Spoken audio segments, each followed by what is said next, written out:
Merci à toutes et à tous d'être présents sur ce nouveau Solution Pro du mois de mai, qui a pour objectif de parler des préfinancements et solutions de financement bancaire pour les projets de rénovation énergétique.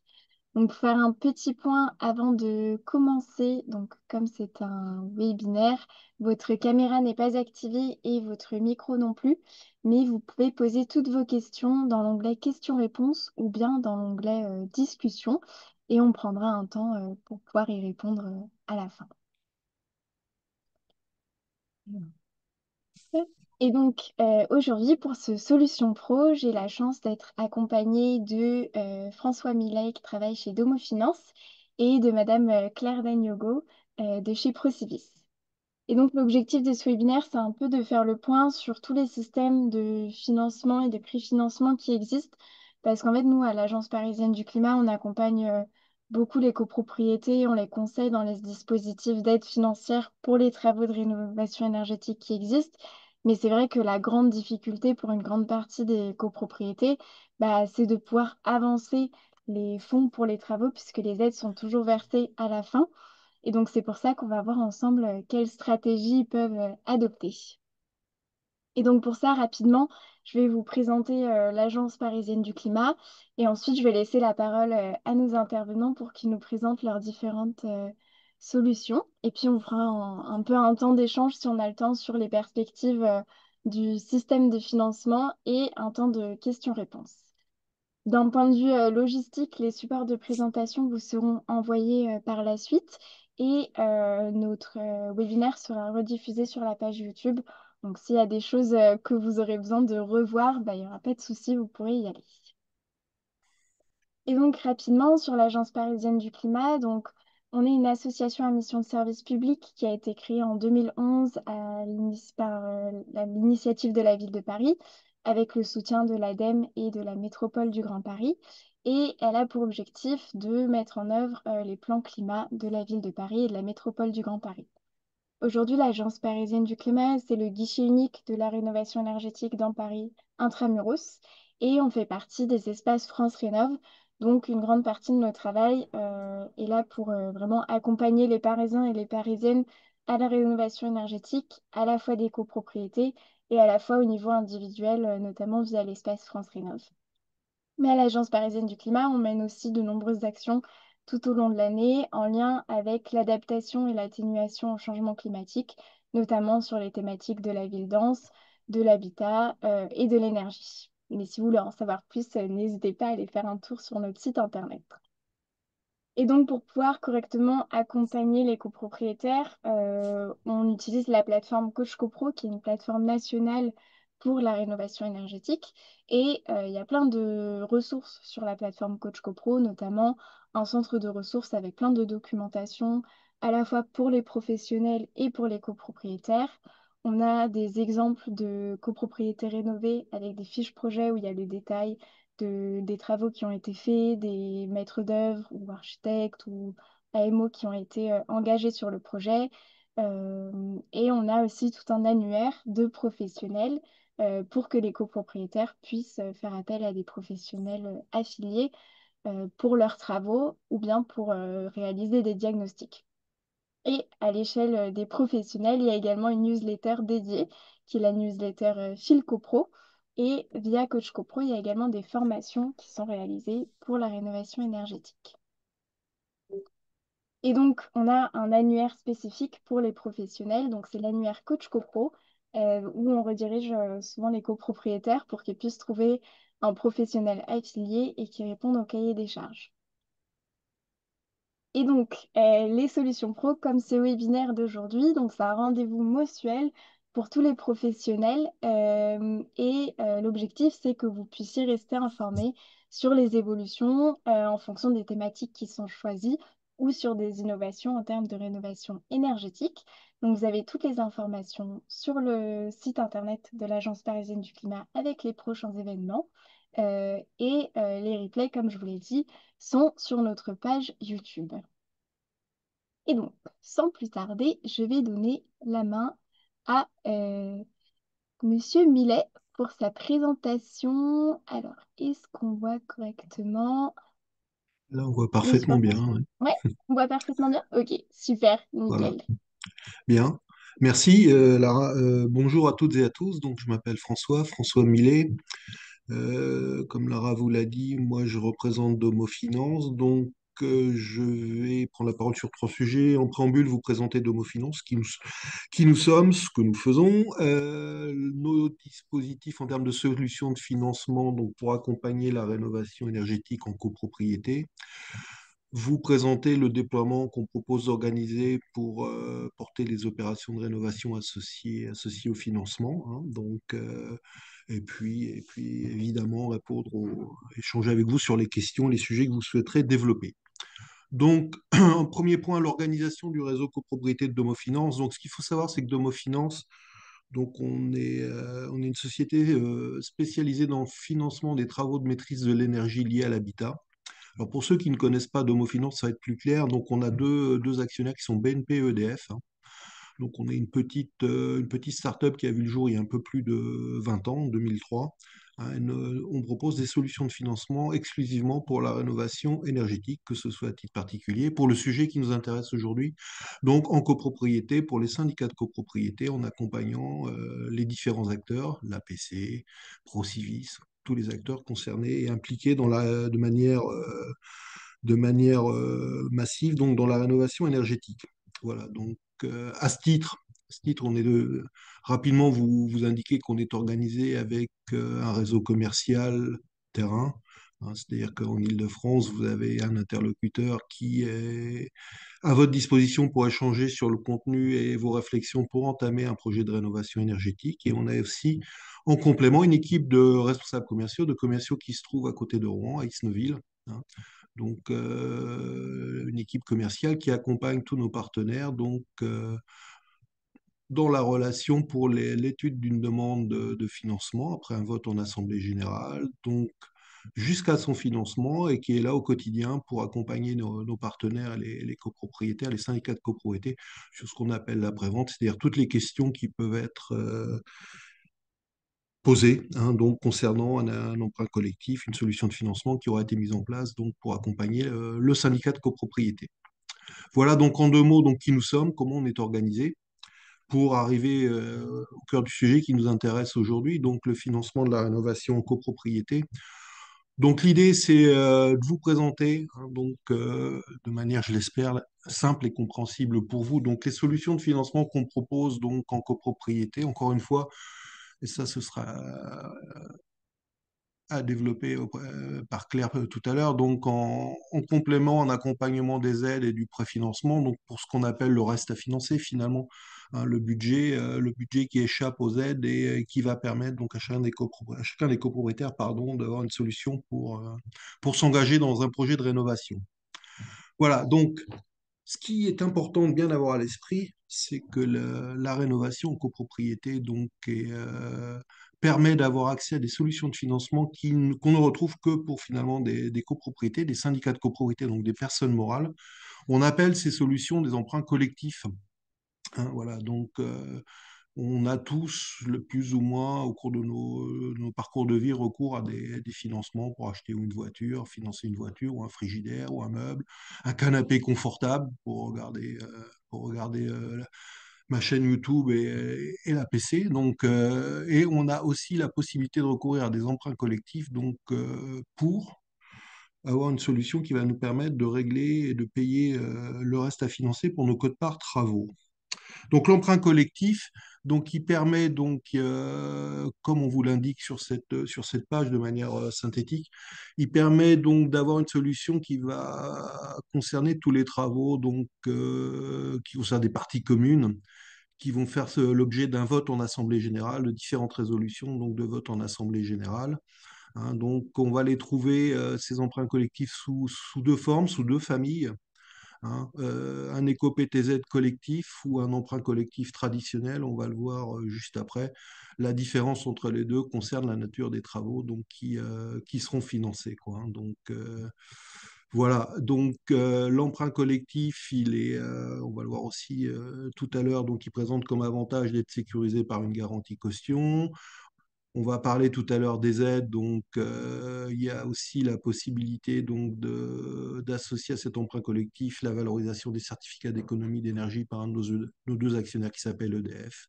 Et on verra après comment ça s'articule, comment c'est mis en place, comment ça fonctionne.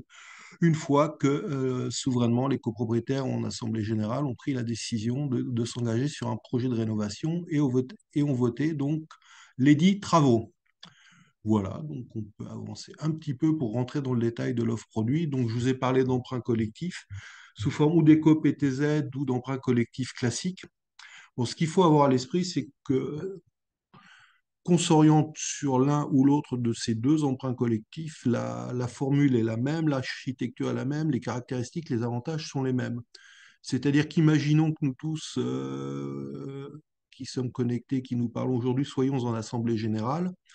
On va, au cours de cette assemblée générale, discuter de certains sujets, prendre des décisions sur l'ensemble des résolutions qui sont soumises au vote. On va voter des travaux et on va voter aussi le recours à l'emprunt collectif, donc qui va permettre aux copropriétaires de cette assemblée générale, de ce syndicat de copropriétaires, aux copropriétaires qui le souhaitent, hein, copropriétaires qui le souhaitent, qui en ont besoin, de pouvoir recourir à l'emprunt collectif pour régler leur code par travaux. Je le répète, code par travaux, financement des codes par travaux, donc pour le reste à financer en complément des différents accompagnements, aides publiques qui peuvent être associés, qui seront associés au projet de rénovation. Voilà, donc l'idée c'est de se dire, bah voilà, on le vote en assemblée générale, c'est sympa, et l'avantage surtout c'est qu'on le vote afin de permettre et de donner une solution et la possibilité à chacun des copropriétaires qui le souhaitent et qui en ont besoin de pouvoir payer leur code par travaux. Dit autrement, je vais le voter, je dois le voter, mais c'est pas parce que j'ai voté ce recours à l'emprunt collectif que je suis obligé de le prendre, d'y avoir recours, hein. Voilà, donc ça c'est le premier sujet qu'il faut avoir à l'esprit, c'est on le vote pour permettre à chaque copropriétaire de bien être conforté, avoir toute la sécurité pour voter et avoir accès aux travaux, hein, donc de rénovation. Second avantage ou seconde caractéristique qu'il faut connaître de l'emprunt collectif, c'est qu'il répond encore une fois aux besoins des syndicats de copropriété, c'est-à-dire qu'on peut y accéder quel que soit notre âge. Il n'y a pas de limite d'âge, hein.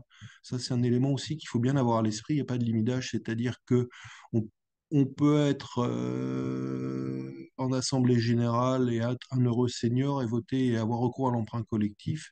Imaginons qu'on soit septuagénaire ou octogénaire, hein, donc, et on va pouvoir, après on verra au niveau des caractéristiques, s'engager sur un emprunt collectif qui pourra être mis en place sur 10, 15 ans, voire même, certaines conditions, 20 ans. Voilà, donc l'idée, c'est voilà, avoir à l'esprit que l'emprunt collectif, il a été proposé pour s'adresser, correspondre au spectre de l'intégralité des copropriétaires donc concernés en assemblée générale par le vote des travaux, hein. Donc ça, c'est vraiment un élément à avoir à l'esprit. J'en parlais tout à l'heure un petit peu en préambule. À contrario des solutions de financement classiques que nous tous on connaît, où on nous dit, ben voilà, à partir d'un certain âge, malheureusement, c'est fini, vous ne pouvez plus y avoir accès. Pour l'emprunt collectif, c'est différent, hein. Donc, il n'y a pas de limite d'âge. Voilà.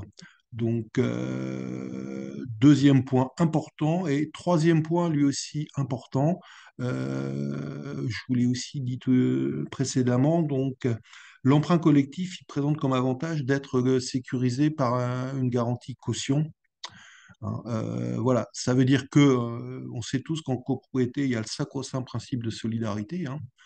La copropriété est une grande famille, donc tous les copropriétaires sont engagés en cas de défaillance ou de difficulté de certains copropriétaires à payer leurs charges trimestrielles. Donc la solidarité s'applique. Pour l'emprunt collectif, l'avantage, c'est que là, au contraire, il n'y a pas de solidarité. C'est-à-dire que si un copropriétaire, pour une raison qui lui est propre, est amené à ne plus pouvoir faire face au paiement de ses charges de copropriété et de son emprunt collectif, là, l'engagement de caution, la garantie caution va assurer à la copropriété la gestion de la défaillance, quoi. Et en clair, ça signifie que ce ne seront pas les autres copropriétaires de la résidence qui seront impliqués, concernés par la régularisation de la défaillance du retard d'un ou de plusieurs copropriétaires.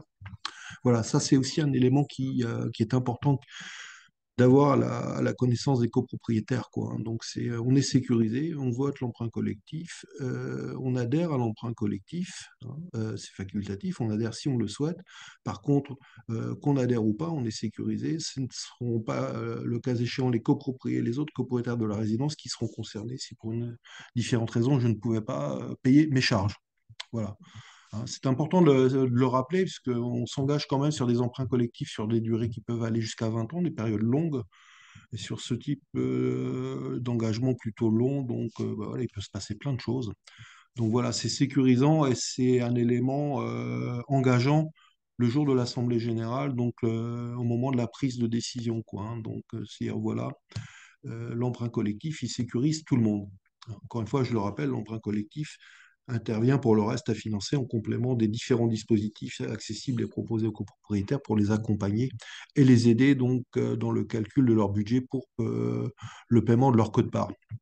Voilà, hein, donc une adhésion, comme on dit, facultative, hein, premier avantage, donc libre à chacun en fonction de sa situation de décider d'y recourir ou pas, quel que soit son âge, et en cas de problème, en cas de défaillance, donc on est rassuré, la copropriété est rassurée, puisque donc la défaillance sera prise en charge, gérée, accompagnée par un organisme caution.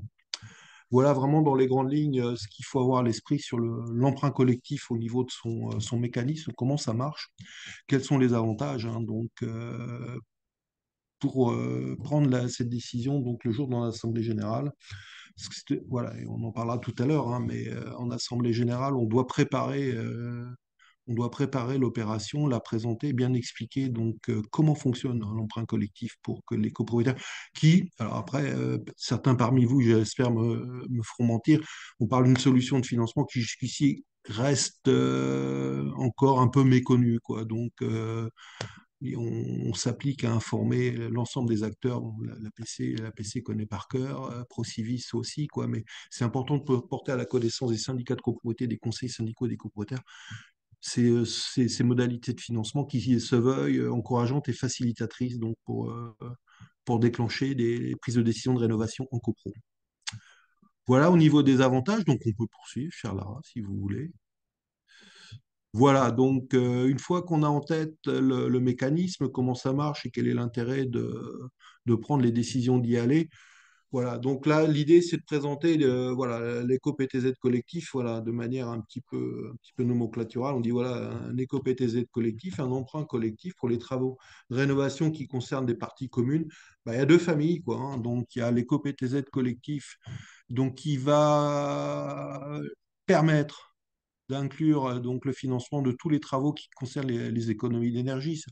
Là, on a voulu vous le présenter de manière très synthétique, hein. On parle principalement donc de travaux d'isolation thermique, hein, d'ITE, des murs, les fenêtres, les planchers bas, la chaufferie. Voilà, c'est tout ce qui concerne la rénovation énergétique et les économies d'énergie qui sont inclus et qui sont éligibles, entre guillemets, donc à l'éco-PTZ collectif. Voilà, donc ça c'est l'idée en tête, hein. Donc l'éco-PTZ collectif, on le voit, on va en parler un petit peu tout à l'heure. Voilà, l'éco-PTZ collectif, c'est un prêt donc réglementé par l'État. L'avantage, au-delà de ses caractéristiques, son mécanisme, l'avantage, c'est que c'est un éco-PTZ collectif, comme on dit, à taux zéro, hein. Donc, avec un avantage tarifaire, c'est que on prête un capital donc pour financer une quote-part travaux restante, hors frais de dossier et hors intérêt, quoi. C'est à taux zéro. Bon, on le verra tout à l'heure, il y a le coût de la garantie caution qui est impératif, mais ce qu'il faut retenir, c'est qu'effectivement, donc on prête une somme d'argent, hein, on a accès à une somme d'argent qui, au niveau du remboursement, est sans quelque coût que ce soit, hein, sans frais de dossier ou sans intérêt. Voilà, donc ça, c'est l'éco-PTZ collectif, on peut poursuivre. Voilà, hein, donc effectivement, donc on l'a dit, il faut que ce soit voté en Assemblée générale, ça on s'en doutait un petit peu. En termes de gestion, l'avantage aussi pour nous tous qui pouvons être copropriétaires, c'est qu'une fois que l'opération a été mise en place, c'est géré mécaniquement, donc en image avec les appels de fonds trimestriels, c'est-à-dire qu'on va rembourser tous les trimestres en même temps qu'on paye ses charges.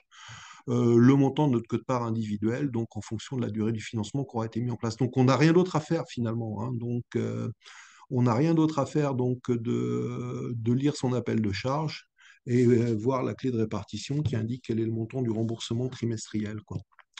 Voilà, hein. Donc, et on précise sur la présentation qu'effectivement, l'accès à l'emprunt collectif, il se veut le plus simple et le plus ouvert possible, puisqu'il faut, pour y avoir accès, répondre à un critère, c'est que le jour de l'Assemblée générale, il faut être à jour de ses charges.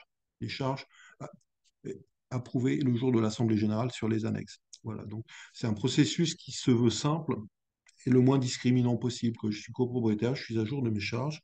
Si j'en exprime la volonté auprès de mon syndic, donc je vais pouvoir y adhérer, souscrire à cette solution pour régler le montant de ma quote-part travaux. Voilà, voilà. Alors j'ai une petite bulle. Ah, j'ai perdu. Voilà. Participants, qu'est-ce qui s'est passé? Launch meeting, quitter.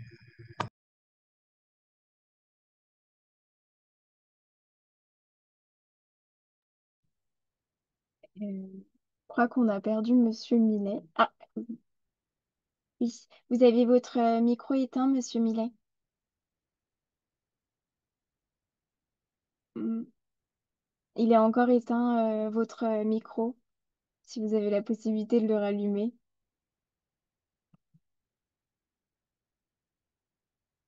Hmm.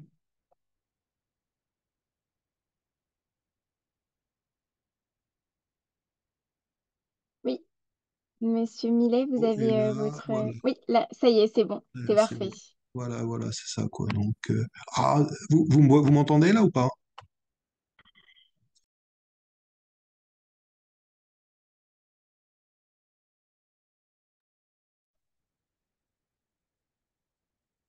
Oui, monsieur, on vous entend, on vous entendait bien.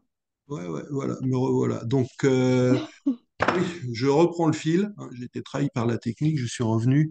Donc, on parlait de l'emprunt collectif, hein, donc, et de la manière la plus simple donc, de pouvoir y recourir, c'est qu'effectivement, il faut juste être à jour de ses charges le jour où on décide donc d'y adhérer. Voilà, donc une formule qui se veut encore une fois, je le répète, la plus souple possible, la moins discriminante et qui veut répondre à l'ensemble du besoin en termes de financement du copropriétaire. Encore une fois, je le répète en complément hein, sur le sujet du reste à financer. Parce que si on continue un petit peu, chère Madame Le Bollès, hop, on va sur la page suivante. Voilà.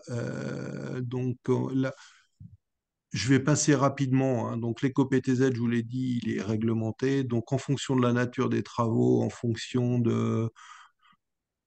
des modalités de l'éco-PTZ mis en place. Ce qu'il faut retenir, c'est que un copropriétaire peut, s'il le souhaite, dans certaines conditions, bénéficier d'un financement pour son reste à financer, donc d'au maximum 20 000 50 000 euros pardon, sur une durée de 20 ans. Après, si on est juste sur des actions de travaux en fonction de la durée, ça peut être 7 000, 15 000, 25 000, 30 000, 50 000. Donc, ce qu'il faut retenir, c'est qu'encore une fois, quoi, sur l'éligibilité, l'accès au financement, comme sur le montant à financer, donc l'emprunt collectif permet de sécuriser, de boucler à 100% l'opération et le paiement de sa quote-part travaux, hein. Et si on continue, sans vouloir recommander Charles Lara, tac, tac. Voilà, j'arrive au deuxième sujet concernant l'emprunt collectif. On a parlé rapidement de l'éco-PTZ collectif. On a aussi une deuxième famille dans l'emprunt collectif qu'on appelle le Domo Solo, éco-PTZ collectif et Domo Solo. Le Domo Solo, comme on l'écrit, il intervient en complément d'un éco-PTZ collectif et on va pouvoir inclure dans ce Domo Solo l'ensemble des travaux qui ne rentrent pas dans la nomenclature, dans la liste des travaux qu'on peut inclure dans l'éco-PTZ collectif. Voilà, hein, il y a une nomenclature, il y a des travaux, c'est réglementé par l'État, donc il y a des travaux qui rentrent, qu'on peut financer dans l'éco-PTZ collectif, il y en a qui ne rentrent pas. Voilà, hein, ceux qui concernent la réalisation du projet global de rénovation, mais qui sont des travaux qui ne sont pas des travaux d'économie d'énergie, qui ne sont pas des travaux induits. Donc ceux-là, donc, on ne peut pas les mettre dans l'éco-PTZ collectif.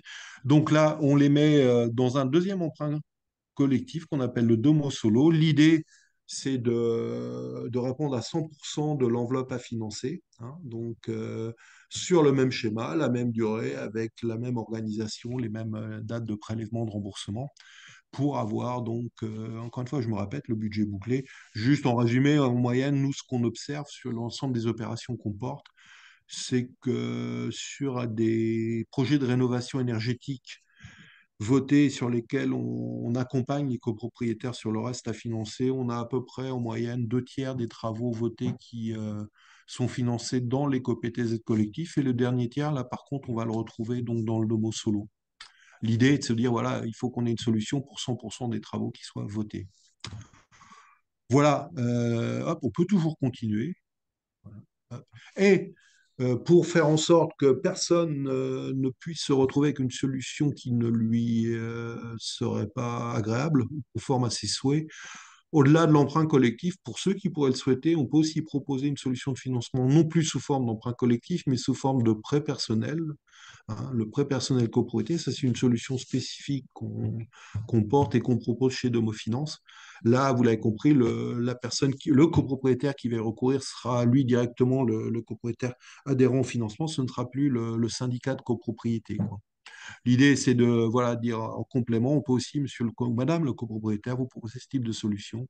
Si vous avez un reste à financer, que vous voulez vous engager sur une période courte ou sur une période longue, voilà, l'idée, c'est de proposer une solution à la carte pour, je me répète, faire en sorte que personne ne soit sur le bas-côté ou que personne ne se retrouve le jour de l'Assemblée générale sans avoir une proposition qui réponde à 100% de son projet, quoi. Voilà, donc je vous ai présenté rapidement, j'espère clairement, donc l'éventail des solutions qu'on peut proposer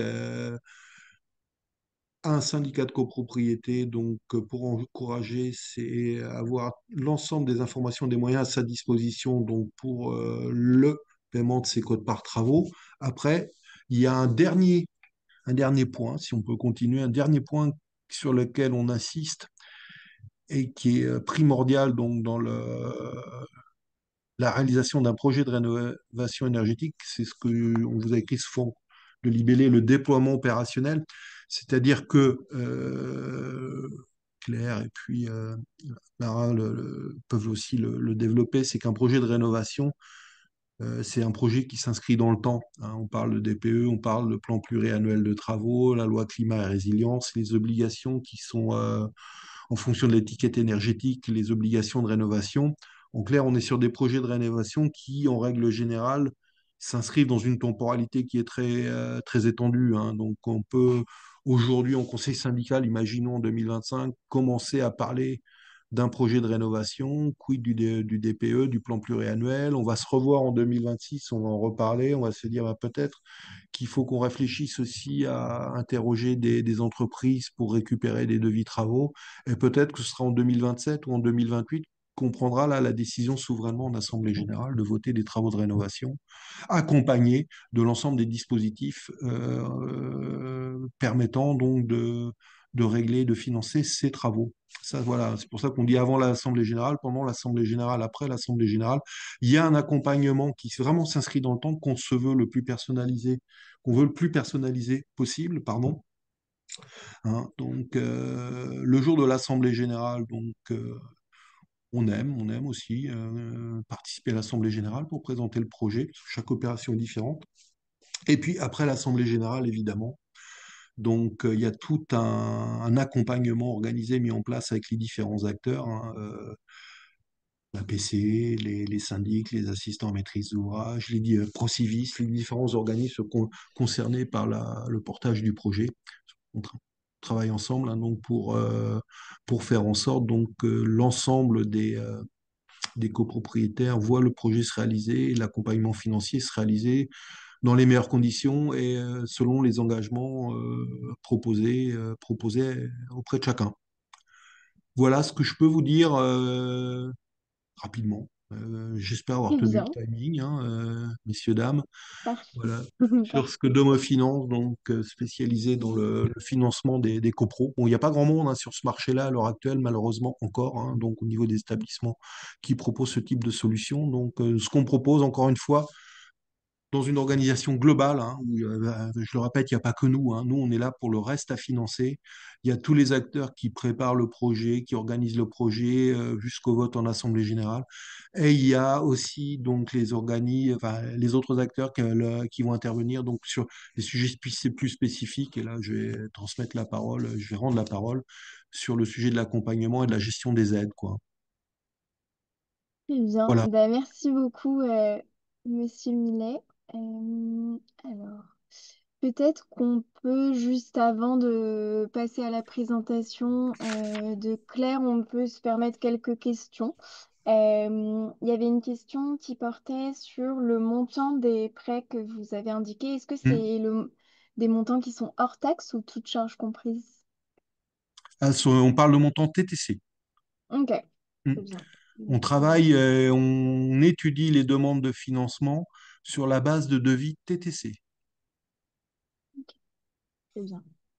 Il y avait une question qui portait aussi, qui demandait bah, les prix qui sont en attente de subvention. Enfin, qu'en est-il des prix qui sont en attente de subvention pour financer ma prime rénov copropriété? Alors ça, je veux pas cannibaliser la prise de parole de Claire, hein, donc sur ce Oui, il y a pas sujet-là, mal en de parlera questions qui beaucoup mieux que portent moi, aussi.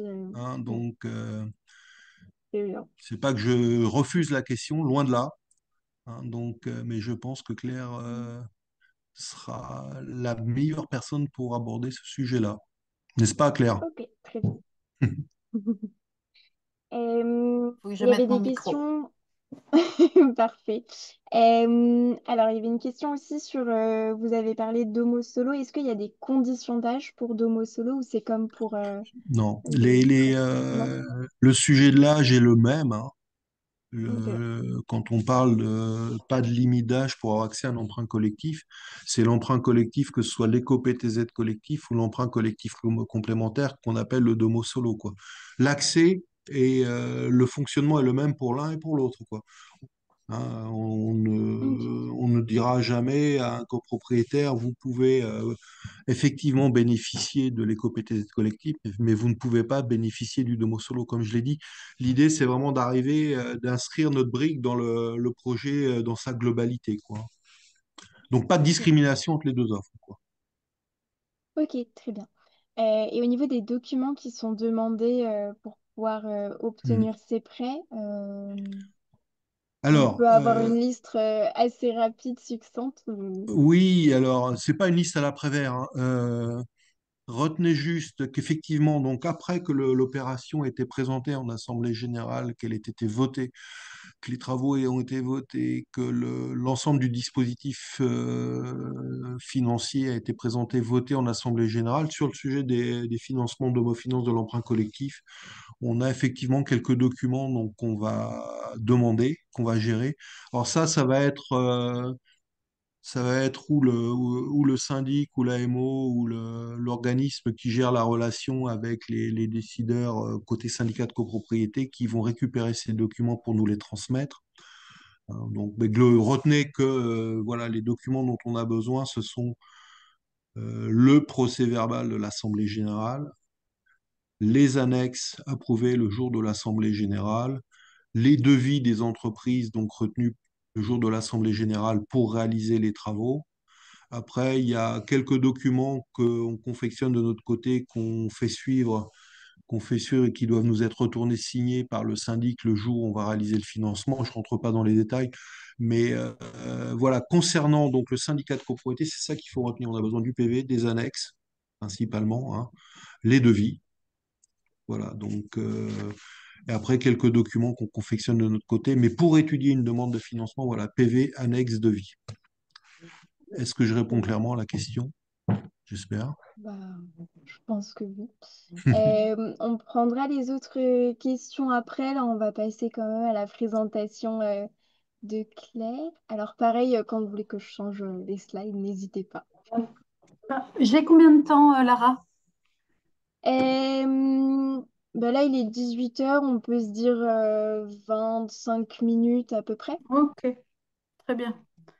Bon, alors bon, alors bonjour à tous. On voit pas combien vous êtes, donc en tout cas, merci de m'accueillir. Alors, le réseau Procivis, avant de rentrer un peu dans le vif du sujet, juste dire qui on est, parce qu'on n'est pas du tout une banque. Nous, Procivis, c'est une coopérative de coopératives. Pour faire simple, nous avons 42 coopératives réparties dans toute la France métropolitaine qui travaillent sur plusieurs métiers de l'immobilier. Et le métier de préfinanceur, dont je vais parler avec vous tout de suite, n'est pas un cœur de métier. C'est une partie de notre action, on va dire RSE, c'est une partie de nos engagements solidaires mis en place depuis une vingtaine d'années. Mais nos métiers réels, et peut-être que certains d'entre vous connaissent ces noms ou ces marques, ce sont de la promotion immobilière, du logement social et des services immobiliers, principalement opérés sous la marque Imo de France, en particulier en Île-de-France. Voilà. Et nous sommes à l'échelle globale, si on ajoute les résultats, enfin les performances de chacune des coopératives, nous sommes dans le top 10 des promoteurs immobiliers et dans le top 5, ça dépend des services immobiliers, donc en particulier en syndic. La mission de préfinancement dont je vais vous parler, cette mission de préfinancement, ça fait une vingtaine d'années maintenant qu'on opère en préfinancement des aides publiques aux particuliers et aux copropriétés. Ça s'est beaucoup accentué à partir de 2018 et le lancement du plan initiative copropriété par les pouvoirs publics. Qui visait à nous mobiliser sur les copropriétés les plus dégradées. Donc certains d'entre vous, mais je peux répondre à des questions s'il y en a de précises sur le PIC. Mais l'idée générale, c'est que quand même sur on va dire, notre business model, c'est que en fait, l'argent que nous consacrons au préfinancement des aides, aux particuliers comme aux copropriétés, c'est l'argent que nous gagnons, que nos filiales immobilières gagnent dans leur métier. Ça, c'est une première. Donc voilà, les résultats de nos coopératives sont fléchés sur ces missions et comme nos coopératives sont toutes dans des territoires différents, elles ne flèchent pas tout à fait pareil. Alors là, on parle à des opérateurs essentiellement franciliens, mais où effectivement nos deux coopératives sont plutôt portées sur l'accompagnement, préfinancement des aides aux copropriétés, mais vous avez des régions dans lesquelles ce n'est pas du tout le cas, où les aides, elles sont plutôt fléchées sur les particuliers et sur les MaPrimeRénov individuelles, comme vous en avez forcément entendu parler. Donc ça, c'est une première chose. Deuxième chose à avoir en tête, c'est que nous, on n'est pas du tout une banque, du coup, c'est tout à fait lié à ce que je viens de dire. Et donc, notre mission de préfinancement, ça reste du prêt, au sens où on décaisse de l'argent à nous au bénéfice d'une personne morale et que cette personne morale nous la rend. Donc, c'est du prêt. Mais pour être conforme à la loi, dès lors que nous ne sommes pas une banque, c'est forcément sur nos fonds propres, forcément à taux zéro et forcément sans frais. Donc, la suite de l'histoire, c'est que ça nous coûte et c'est pour ça que c'est dans le paquet mission d'intérêt général et RSE du réseau. Voilà pour la présentation générale. Alors, comment on opère? On opère dans le cadre, vous pouvez passer à la slide d'après, Lara, mais juste en 2 mots, d'une convention avec l'État. Et dans cette convention avec l'État, il y a, vous avez il y a 5 briques en fait. Hein. L'argent dégagé par nos coopératives n'est pas employé que au préfinancement des aides à la rénovation. On aide aussi l'accession sociale à la propriété et notamment pour l'achat de logements neufs, il peut arriver qu'on bonifie le PTZ en fait en faisant des PTZ spécial Procivis. On participe au redressement des copropriétés fragiles et là, on va sur des travaux qui ne sont pas que de la précarité, des travaux de rénovation énergétique, qui peuvent être de la sécurisation, qui peuvent être tout un tas d'autres types de travaux nécessaires pour la remise à niveau de la copropriété. Et nous avons aussi des missions sur tout ce qui est, alors quand on dit attractivité des territoires et logement adapté et décent, c'est pour tout ce qui est le volet résorption de l'habitat insalubre, qui peut demander aussi soit du préfinancement, soit de l'aide ponctuelle. Alors, comment ça marche chez nous? Alors, nous, on ne préfine. Alors, il faut faut répondre à un certain nombre de conditions. Alors, globalement, déjà, alors, ça dépend des modalités, mais déjà, ce qu'il faut savoir, c'est que nos coopératives opèrent la plupart du temps dès lors qu'il y a une convention avec la collectivité locale. Soit que ça soit une convention générale d'aménagement ou une OPA ou des choses comme ça, soit qu'on conclut une convention tripartite de la copropriété avec les financeurs et avec nous. Et je dis bien avec les financeurs et avec nous parce que nous, on n'est pas financeurs en tant que tel. Nous, on est préfinanceurs de l'aide. Vous voyez la subtilité? C'est-à-dire on va faire l'avance de trésorerie et récupérer une fois que l'aide l'aide une fois qu'elle sera versée. Donc, on a pour ça, vous pouvez passer à la slide d'après, ce qu'on appelle les chargés de mission sociale. Ils récupèrent, je vais rentrer un peu dans les détails des conditions d'éligibilité après, mais grosso modo, ces chargés de mission sociale sont à la fois deviennent des experts en travaux dans les copropriétés, mais ils ont aussi une approche très, j'allais dire, comptable quasi bancaire, c'est-à-dire qu'ils examinent le dossier et les pièces qu'on leur fournit. Notamment, ils examinent le plan de financement des travaux, puisque comme le disait François tout à l'heure, parfois, dans le plan de financement des travaux, dans les petites copros, ça peut être un seul coup à moins d'1 million, mais dans les gros, ça peut être plusieurs millions et sur plusieurs années. Donc, voilà, nos chargés de mission sociale sont vraiment spécialisés. C'est un travail de niche, hein, on n'est pas très, très nombreux, comme le disait François aussi, à faire ça. On édite des offres de prêt, alors qui sont en fait des offres de prêt que nous on appelle avance pour bien les distinguer. Donc encore une fois, on est complémentaire de Domo Finance parce que nous on ne prête que on ne fait que du préfinancement, on ne fait pas d'offres de prêt collectives complémentaires.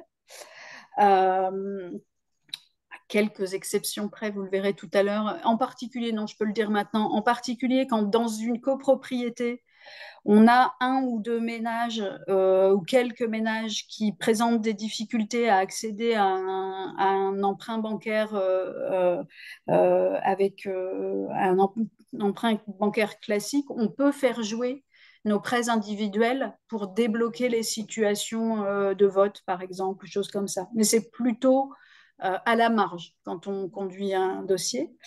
Et enfin, évidemment, on veille au bon déroulement de toutes les procédures administratives et financières, le plus souvent en contact très étroit avec votre AMO, puisque l'AMO, par définition, elle est obligatoire pour avoir les aides. Donc, on préfinance les aides. La plupart du temps, d'ailleurs, sur demande de l'opérateur, enfin nous on appelle l'opérateur puisqu'avant c'était comme ça, mais sur demande de l'AMO. C'est-à-dire que c'est souvent l'AMO qui sait à quel moment la plupart du temps ils nous connaissent, enfin notre proposition est bien connue maintenant et ils savent à quel moment de préparation du dossier et à quel AG il va falloir prendre les décisions pour avoir accès à nos préfinancements. Donc, la slide d'après, juste en 2 mots, on a plusieurs solutions, mais la solution qui s'impose de plus en plus, c'est qu'en fait, nous, on fait une offre de prêt et en fait, on la décaisse au rythme des factures qui arrivent de la part des artisans. C'est-à-dire qu'on évite carrément d'avoir plusieurs mouvements bancaires et de verser au syndic qui lui-même doit verser aux artisans. Pourquoi on fait ça? C'est parce que ça va plus vite pour l'artisan et que ça sécurise aussi l'argent en cas et je ne vais pas vous mentir, on a eu quelques expériences avec des syndics indélicats qui ne payaient pas les artisans alors qu'on leur versait l'argent. Et du coup, un certain nombre de coopératives préfèrent décaisser sur facture et directement. In fine, nous percevons, nous, les subventions une fois le chantier achevé, une fois la demande de subvention ou de solde de subvention faite, et ça, nous la recevons sans acte particulier de la part du syndic, puisque en amont, nous faisons signer une cession de créance. Nous faisons signer une cession de créance du syndic sur l'aide de l'ANA. Autrement dit, dans les dossiers, quand vous montez un dossier de préfinancement chez Procivis, on vous demande de céder la créance que vous avez sur l'ANA, c'est-à-dire la subvention, à Procivis. L'ANA n'a pas le droit de le refuser. L'ANA nous connaît très bien. Nos procédures sont normées, travaillées avec eux. Et du coup, en fait, l'argent des subventions ne passe pas par le syndic.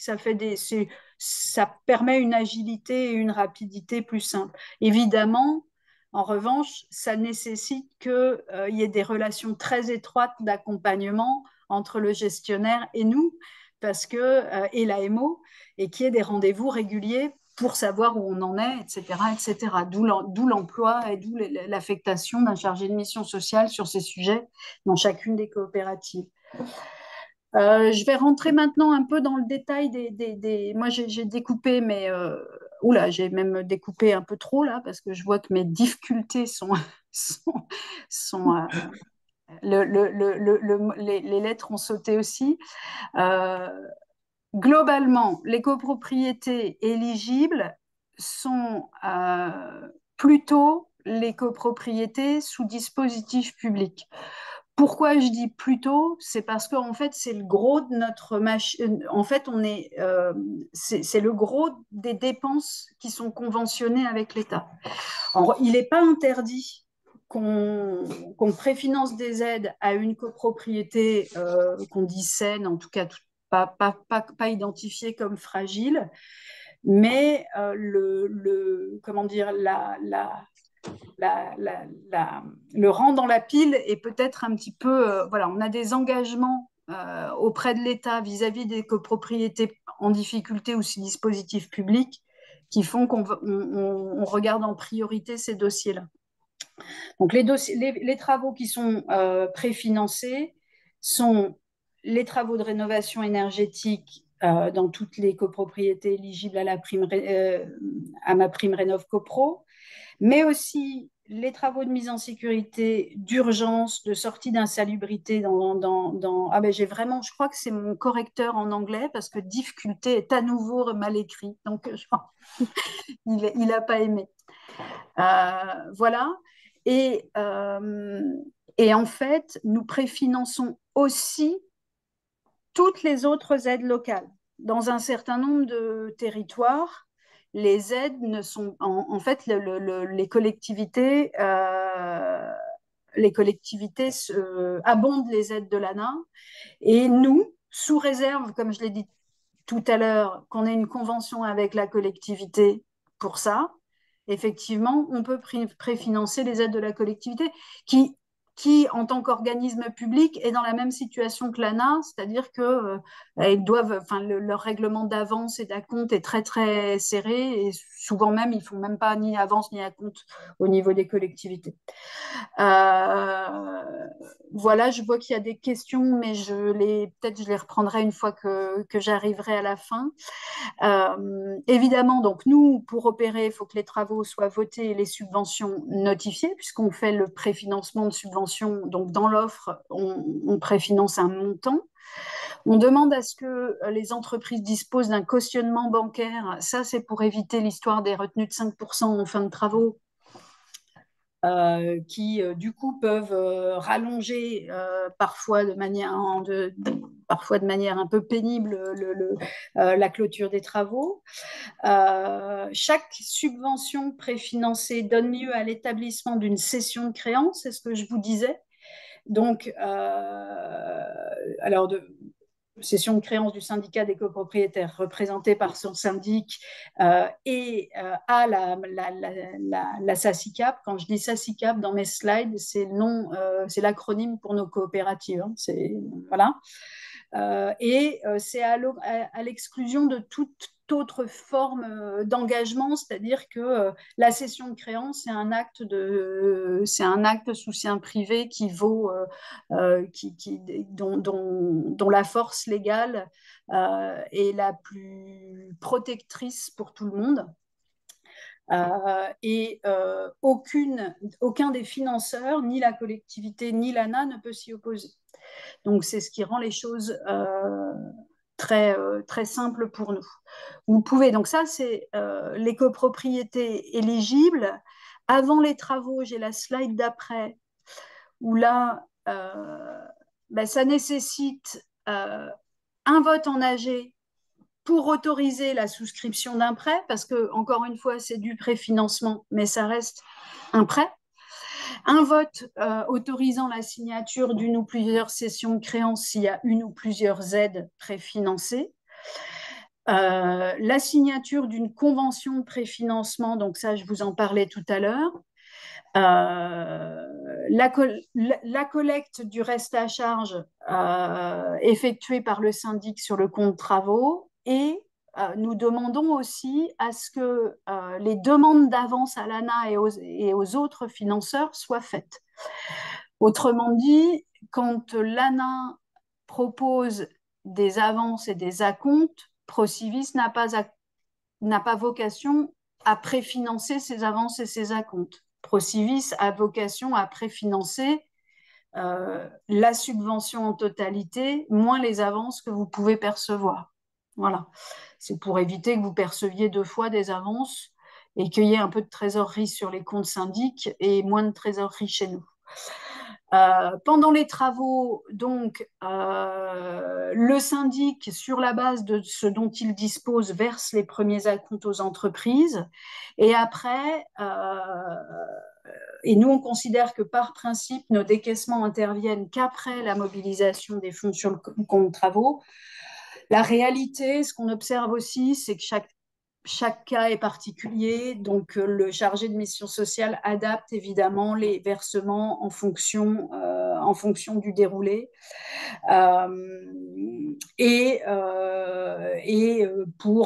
Si le compte travaux ne compte pas suffisamment d'argent pour s'acquitter de la dernière facture en cours, évidemment, il peut y avoir des versements sur le compte travaux du syndic pour le paiement, évidemment.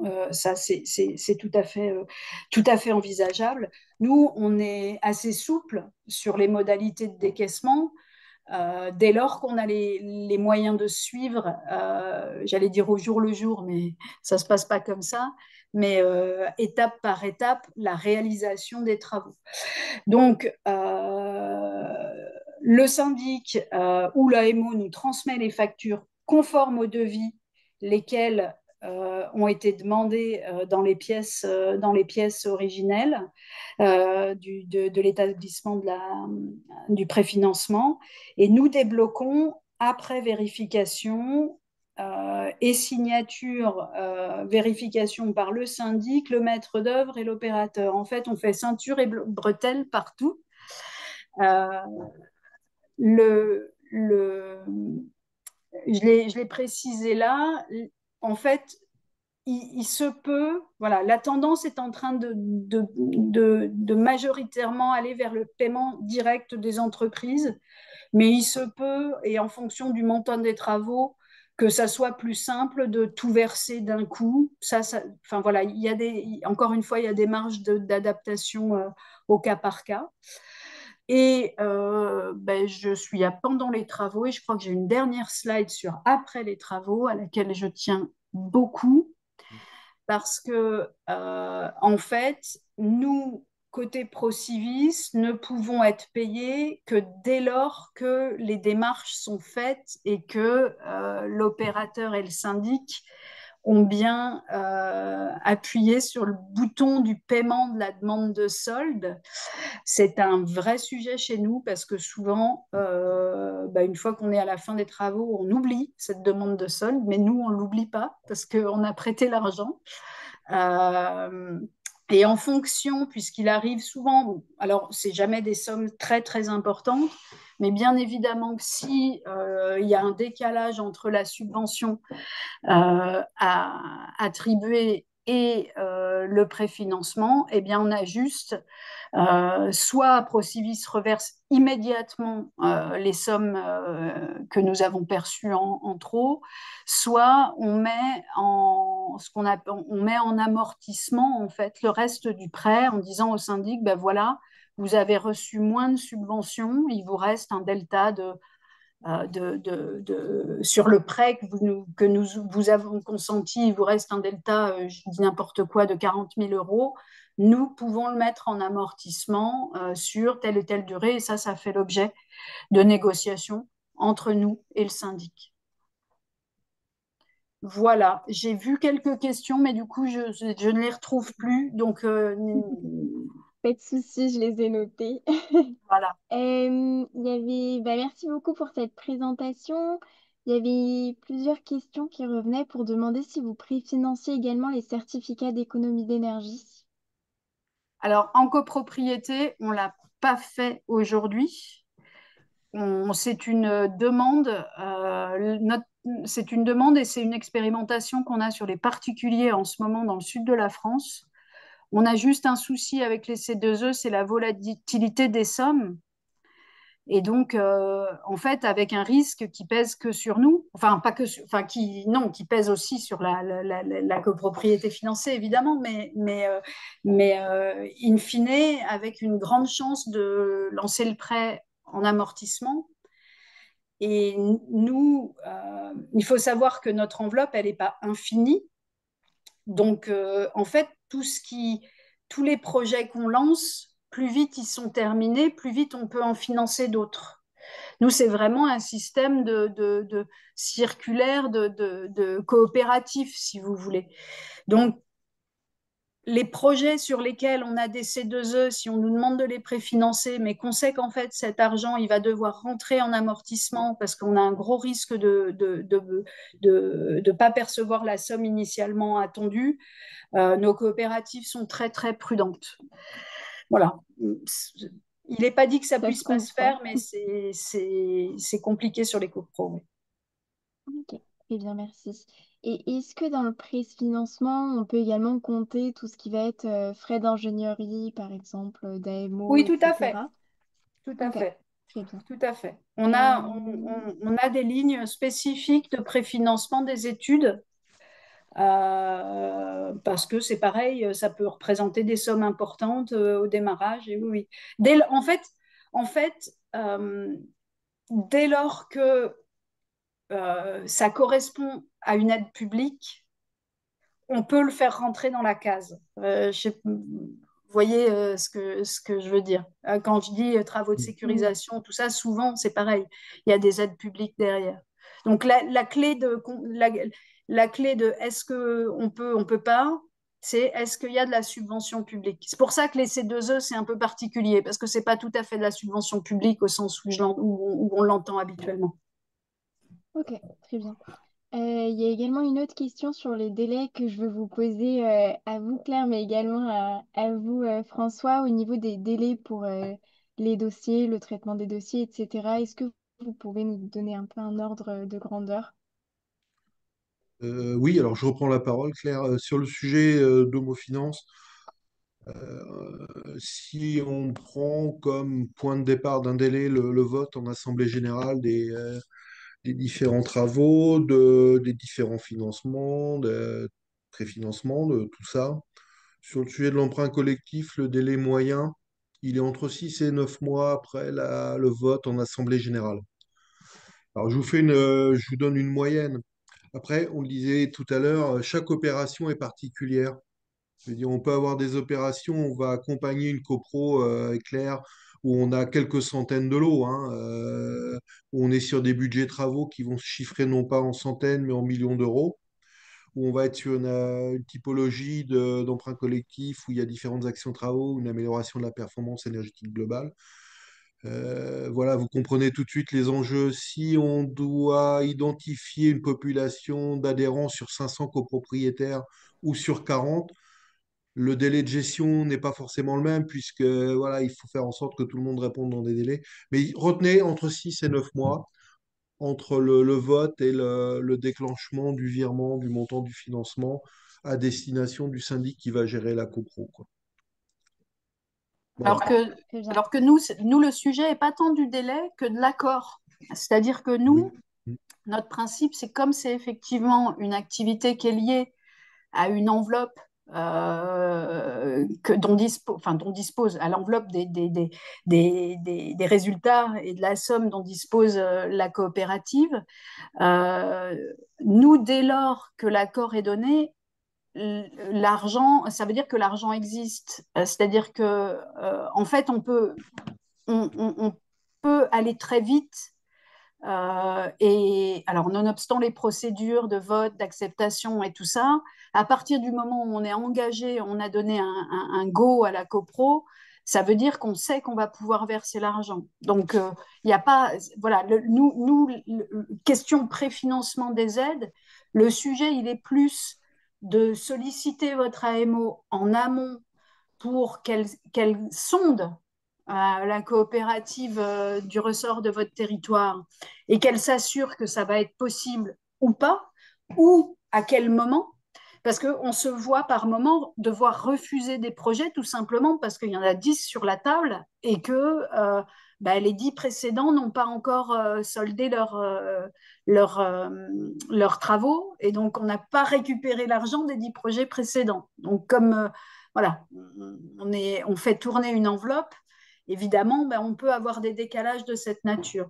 Mais objectivement, du coup, c'est pas tant le délai, c'est plus la discussion que vous allez avoir en amont et le fait d'avoir anticipé la demande de préfinancement par votre AMO j'allais dire, le plus tôt possible pour que nous, on puisse le programmer, puisque nos enveloppes de financement, elles sont gérées comme elles sont gérées avec en bon père de famille, j'allais dire, en tout cas avec un plan de trésorerie, etc., parce qu'on ne se met pas en risque, on ne met pas nos coopératives en risque avec cette activité-là.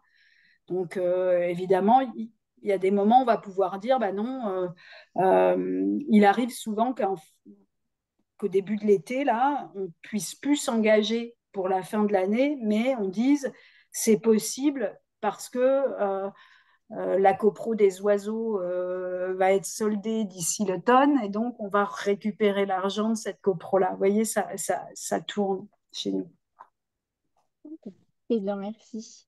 Il y a également enfin, vous aviez parlé des copropriétés considérées comme fragiles. Est-ce qu'on parle bien du fragile au sens de l'ANA, c'est-à-dire avec le taux d'impayé de 8%? C'est bien ça? Hum. Oui. Oui, oui, oui. Et en fait, on va y compris sur les copropriétés en très grande difficulté. Euh, et c'est là que souvent, on peut dégager des prêts reste à charge pour les personnes, pour les copropriétaires très en difficulté dans ces copropriétés-là. Ok, très bien, super, merci. Du coup, moi, j'avais une question, Monsieur Millet, au sujet des copropriétés fragiles, parce que c'est une question, en tant que conseillère qui me revient souvent, c'est est-ce que le fait qu'une copropriété soit considérée comme fragile, ça va bloquer, pour faire une demande de prêt collectif? Alors, c'est pas rédhibitoire, c'est pas bloquant.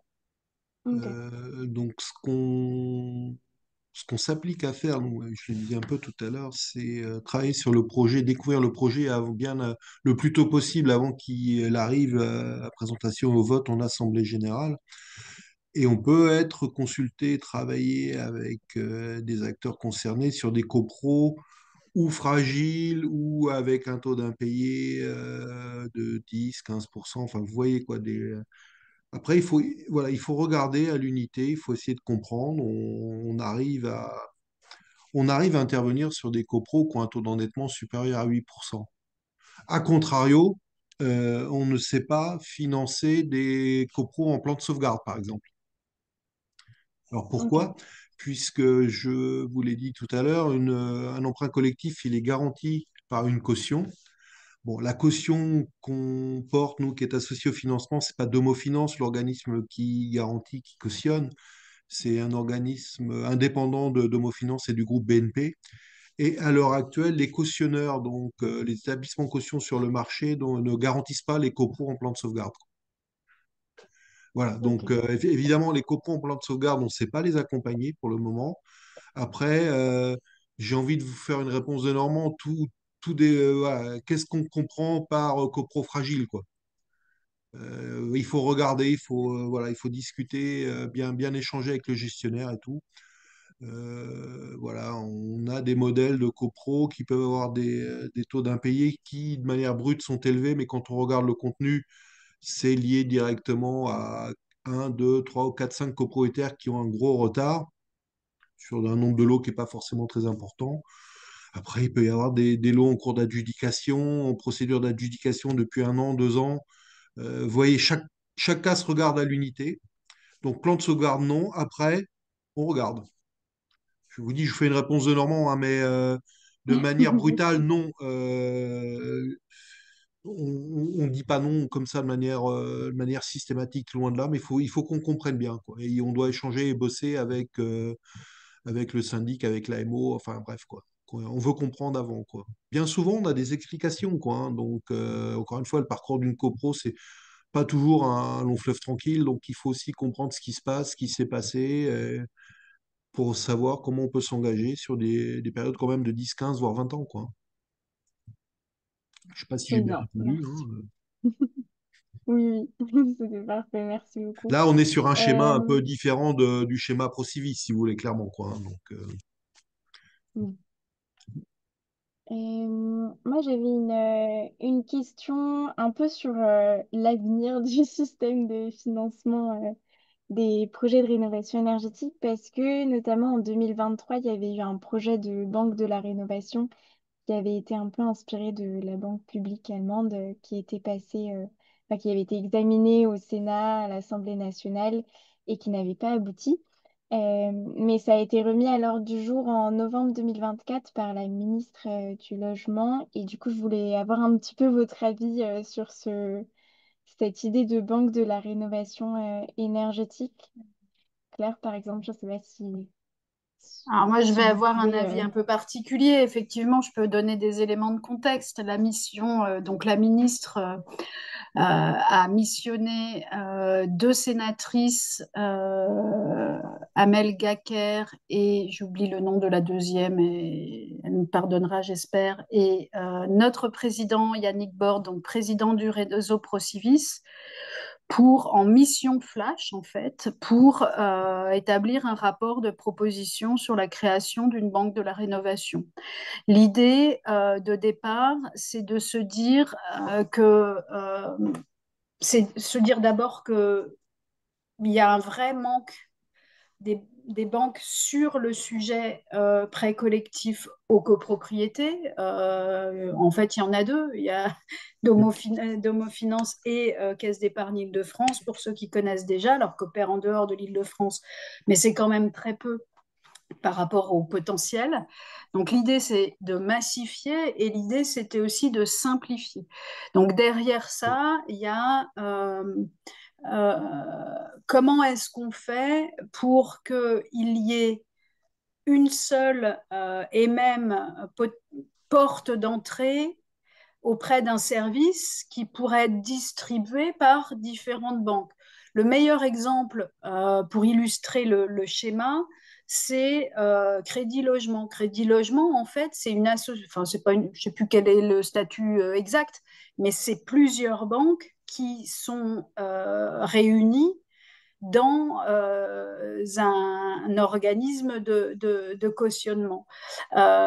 L'idée de la Banque de la Rénovation, c'était ça. C'était comment les banques peuvent-elles se mettre ensemble pour que l'offre existante, donc EcoPTZ, CoPro, prêt collectif, nouveaux prêts collectifs de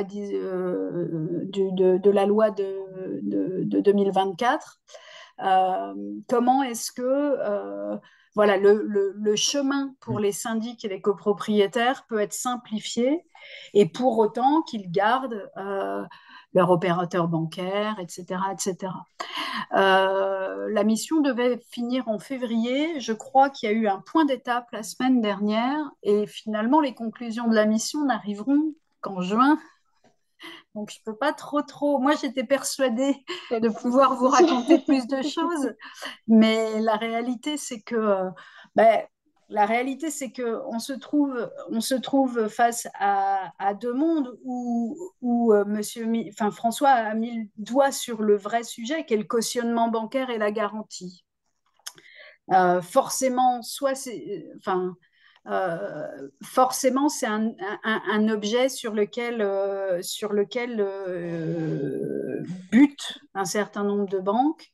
Les cautionneurs faisaient ça, mais de manière CEGC le faisait pour l'offre de la Caisse d'épargne de France. On a entendu que Crédit Logement se lançait dans une offre, mais la réalité, c'est que les banques, elles ne vont pas aller massivement si elles ne trouvent pas de cautionneurs.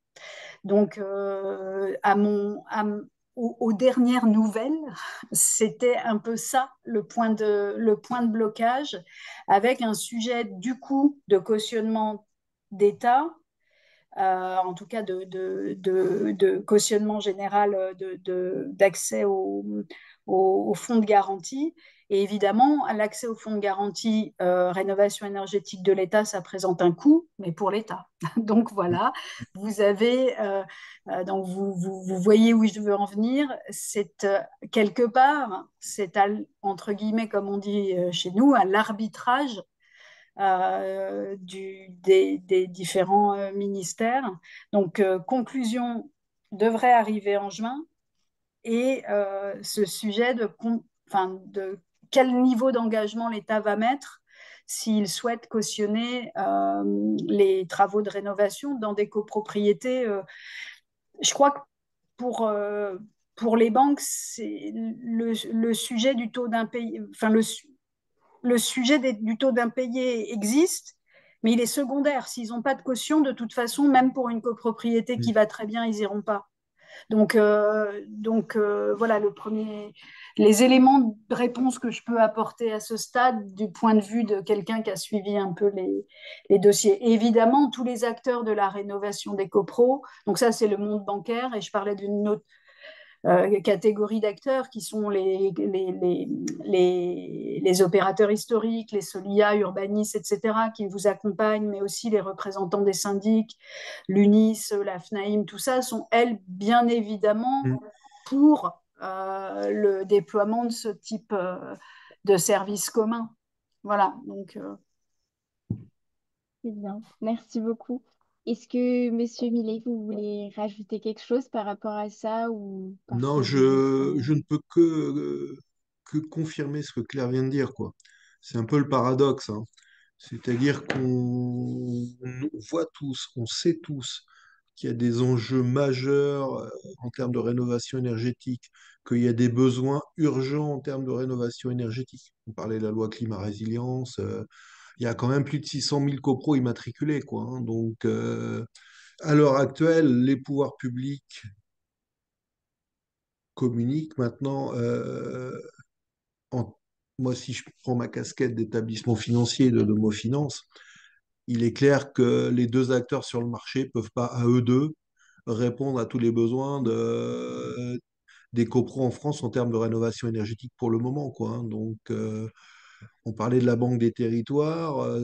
Tous les nouveaux intervenants, tous les nouveaux dispositifs sont les bienvenus pour accompagner la rénovation énergétique, encore une fois, quoi, hein. Donc, nous, on s'applique à travailler dans la meilleure entente avec Procivis, avec tous les acteurs qui viennent sur le sujet de la rénovation.